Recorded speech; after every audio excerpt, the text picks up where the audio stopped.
I was kicked out after my sister lied about me. Now my parents want to reconnect, but what I posted online left the whole family shaken. I'm 27 years old, and 3 years ago my life was completely destroyed by a single lie. Not just any lie, but one so perfectly crafted and delivered by someone I trusted completely that it took me until last month to fully understand what had really happened. My sister Cassandra has always been the golden child in our family. 2 years older than me, she was the one who got straight A's without trying, who never got in trouble, who could charm our parents into anything with just a smile. Don't get me wrong, I wasn't jealous growing up. If anything, I was proud to be her little brother. She was smart, funny, and genuinely seemed to care about me. I was the artistic one in the family, always drawing or working on some creative project. While Cassandra excelled at everything academic, I found my passion in graphic design and photography. Our parents supported both of us, but there was always this underlying expectation that Cassandra would be the successful one, and I'd probably struggle to make a living with my creative pursuits. After high school, Cassandra went to Stanford on a full scholarship. I stayed local and went to community college for graphic design, then transferred to finish my bachelor's degree at the State University. Not as prestigious as Stanford, but I was happy with my choice. I graduated with decent grades and a portfolio I was proud of. The problem started when Cassandra moved back home after college. She landed this incredible job at a tech startup in our city, making more money at 23 than most people make at 40. She moved back in with our parents to save money for a house down payment, which made perfect sense financially. I was living in a small apartment across town, working at a local marketing agency and doing freelance design work on the side. The pay wasn't amazing, but I was building experience and slowly growing my client base. I had plans to start my own design studio eventually. Then Cassandra started dating Trevor. Trevor was everything our parents loved in a potential son-in-law. Investment banker, expensive car, talked about his 5-year plan and his retirement portfolio. He was also, in my opinion, a complete narcissist who treated service workers like garbage and had zero respect for anyone who made less money than he did. But Cassandra was head over heels, and our parents thought he was wonderful. Sunday dinners became these uncomfortable affairs where Trevor would dominate conversations with stories about his latest business deals while subtly putting down anyone who wasn't climbing the corporate ladder as aggressively as he was. The real issue started when Trevor began making comments about my career choice. Little digs about the uncertainty of creative work, jokes about starving artists, suggestions that I should consider getting into something more stable like sales or finance. Cassandra would laugh along, and our parents would nod like he was dispensing wisdom. I tried to brush it off, but it was getting harder to bite my tongue, especially when Trevor started offering to help me network into a more traditional career path, like he was doing me some huge favor by trying to save me from my own poor choices. Things came to a head 6 months later at Cassandra's birthday party. Our parents had thrown her this big celebration at their house, and Trevor was there playing the perfect boyfriend. I'd brought a gift I'd spent weeks working on, a custom photo album documenting Cassandra's life from childhood through college, with hand-designed layouts and personalized typography. When she opened it, there were genuine tears in her eyes. For a moment, it felt like I had my sister back, the one who used to encourage my art projects when we were kids. Then Trevor looked at it and said something that still makes my blood boil. "That's really sweet, man. Very personal. But you probably could have just ordered something like this online for like $50. The room went quiet.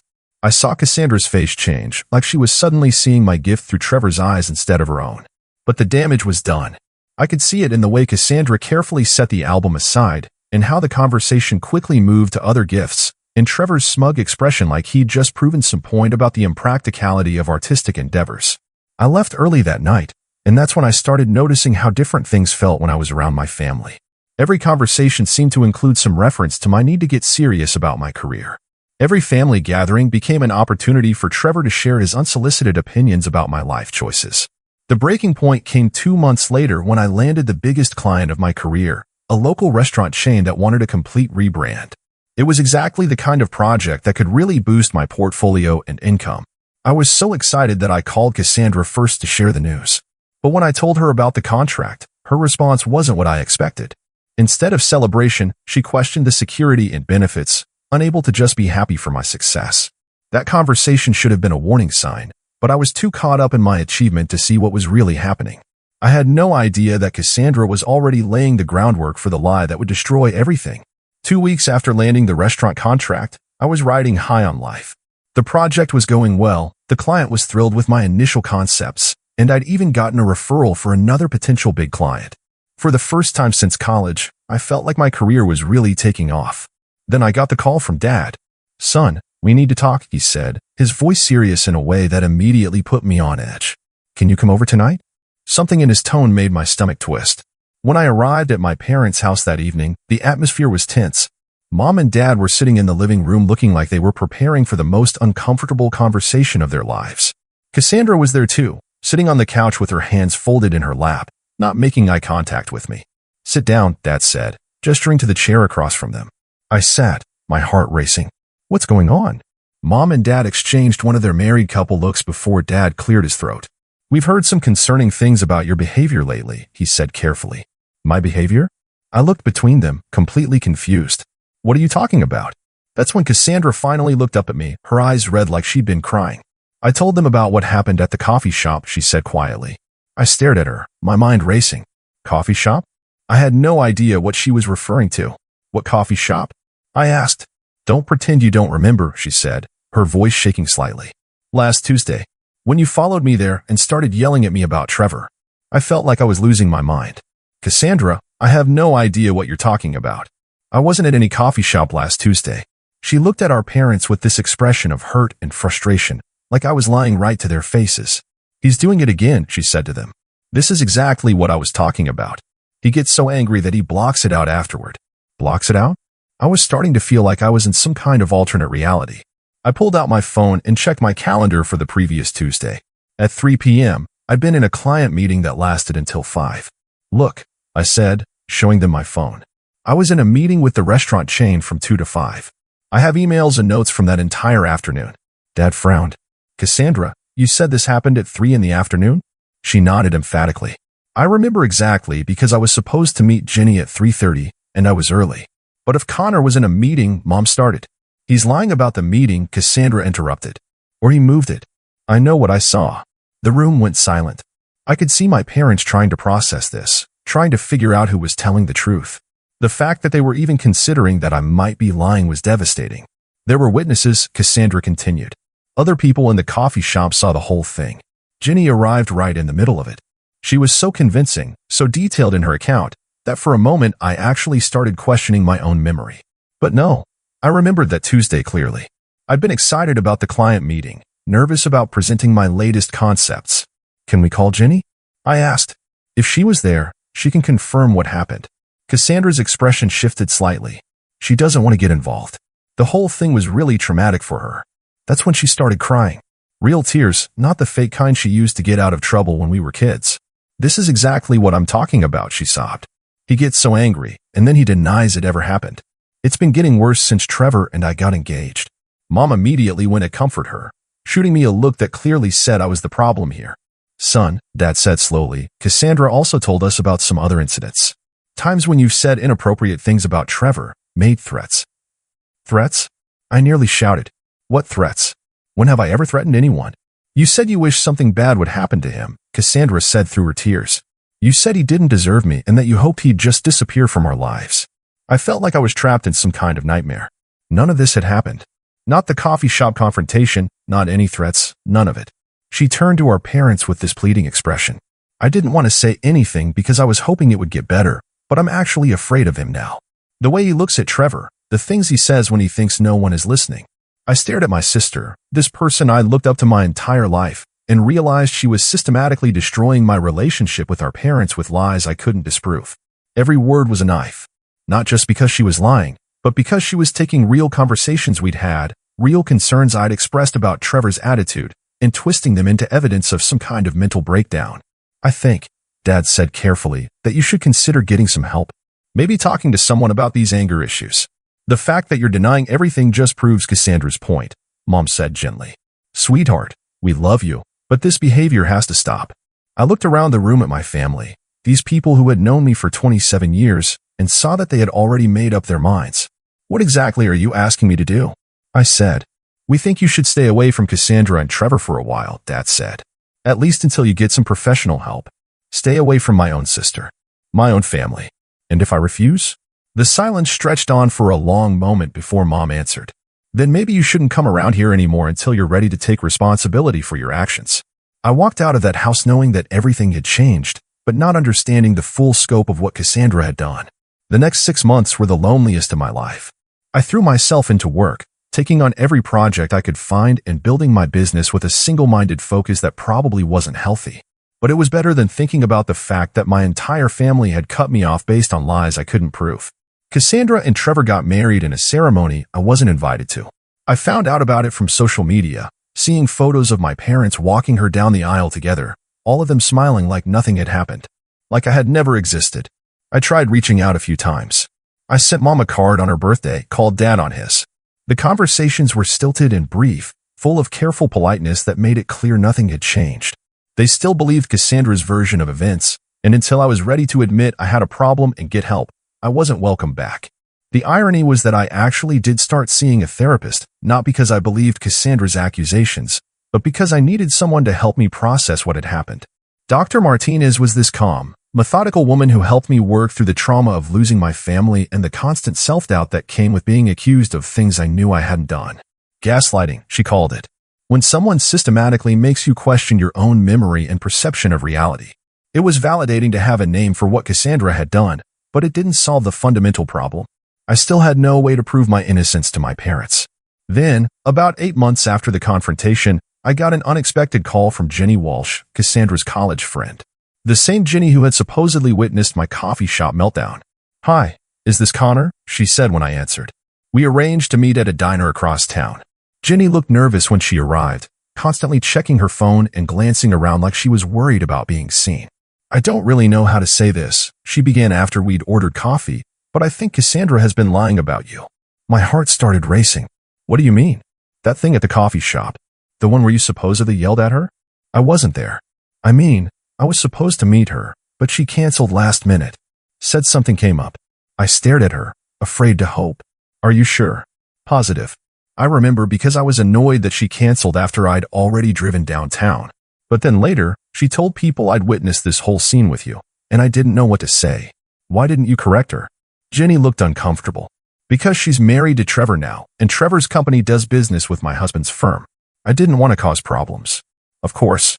Even Jenny's willingness to tell the truth was limited by Trevor's sphere of influence.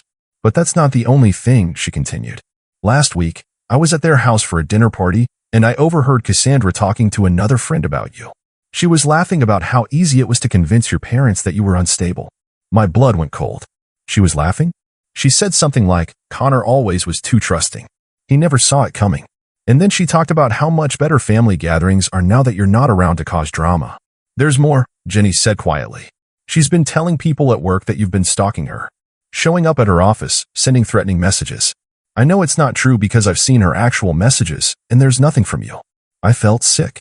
She's trying to destroy my reputation. It gets worse. She's also been talking to Trevor about getting a restraining order against you. They want documentation of your supposed harassment in case they need it later. Over the next few weeks, I started doing some careful detective work. I reached out to old friends, mutual acquaintances, anyone who might have insights into what Cassandra had been saying about me. What I discovered was worse than I'd imagined. My college friend Marcus told me that Cassandra had reached out to him months ago, warning him that I was going through some kind of mental health crisis and might contact him asking for help or money. She'd asked him to let her know if I tried to get in touch. My former coworker Lisa mentioned that someone had called her company asking about my employment history and references, claiming to be conducting a background check for a potential client. When she'd called the number back later, it went to a voicemail for a consulting firm that didn't seem to exist. Most damning of all was what I learned from my neighbor, Mrs. Chen. She mentioned in passing that a young woman had come by my apartment building a few months ago, asking questions about my comings and goings, wanting to know if I seemed stable, if I had visitors, if there had been any disturbances. The woman had claimed to be from a property management company, but Mrs. Chen had gotten suspicious when she started asking about my personal life rather than just rental history.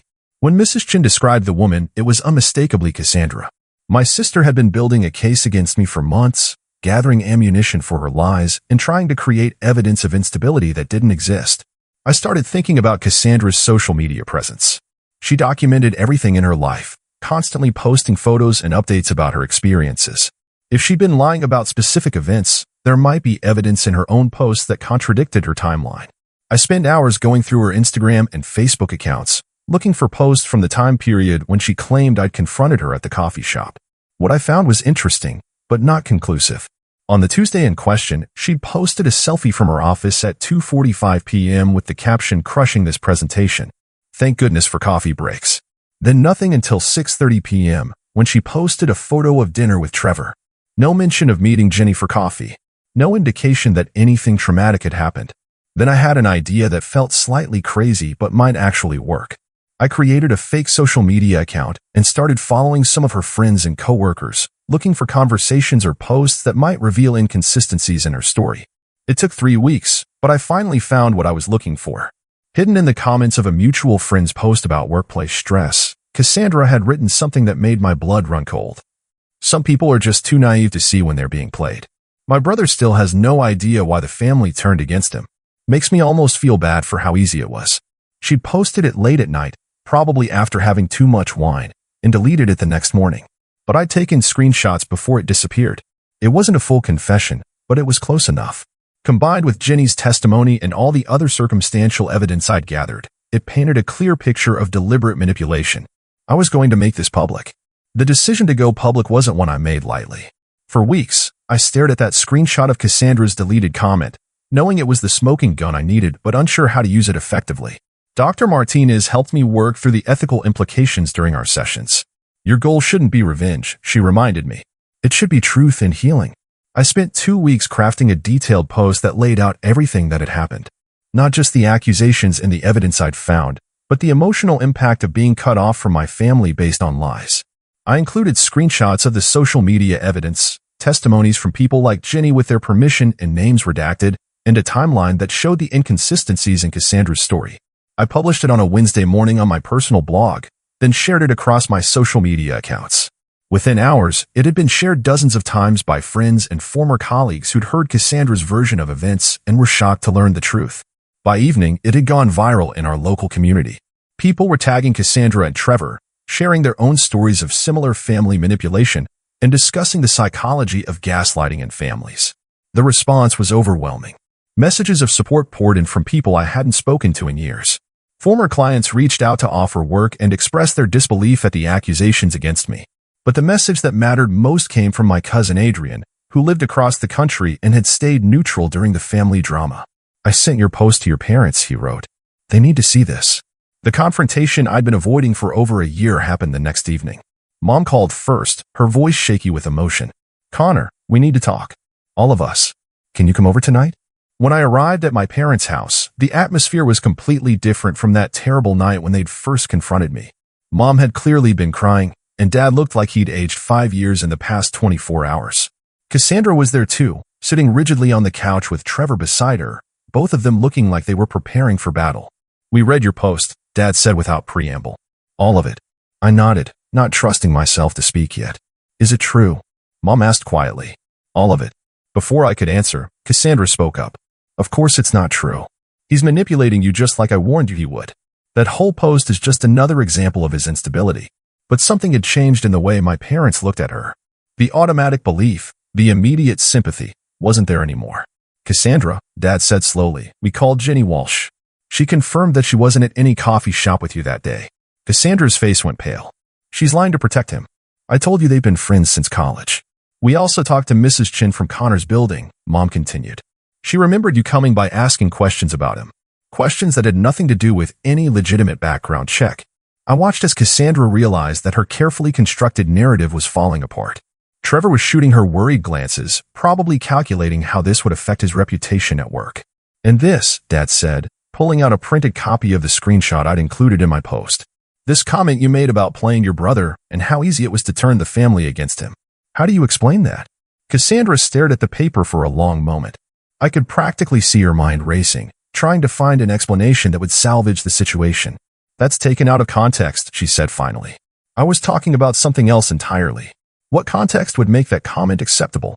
Mom asked, her voice harder than I'd ever heard it. The room fell silent. For the first time in over a year, Cassandra couldn't come up with a quick answer or deflection. Why? I asked quietly. Why did you do this to me? She looked at me then, and for just a moment, I saw something that might have been shame in her eyes. But it was quickly replaced by defiance. Because you were ruining everything, she said. Every family gathering, every conversation, you were there undermining Trevor and making everyone uncomfortable with your attitude. So you decided to get rid of me. I decided to protect my relationship and my future, she said. Trevor is successful, stable, everything I want in a partner. But you were always there poisoning the well, making our parents doubt him. The casual way she said it, like I was just an obstacle to be cleared rather than her brother, was breathtaking in its cruelty. Trevor, who had been silent through this entire exchange, finally spoke up. Maybe we should all just move past this, he said in his smooth businessman voice. Family drama isn't good for anyone. Move past this. Dad's voice was incredulous. Trevor, she lied to us for over a year. She destroyed our relationship with our son based on complete fabrications. I want you both to leave, Mom said suddenly. Cassandra, Trevor, I want you to leave this house right now. As they gathered their things and headed for the door, Cassandra turned back one more time. You'll regret this, she said, looking directly at me. When Trevor's career takes off, and you're still struggling with your little art projects, you'll regret choosing him over me. After they left, the three of us sat in silence for a long time. Connor, we owe you the biggest apology of our lives, Mom said finally. We failed you, Dad added. We should have known better. It took months of careful conversations, of rebuilding trust, of learning how to be a family again. Cassandra and Trevor moved away, their marriage lasting another year before ending in an ugly, public divorce. My relationship with my parents is stronger now than it ever was before, and my business thrived after the viral post. But I learned that sometimes the most powerful thing you can do is simply tell your story honestly and let people draw their own conclusions.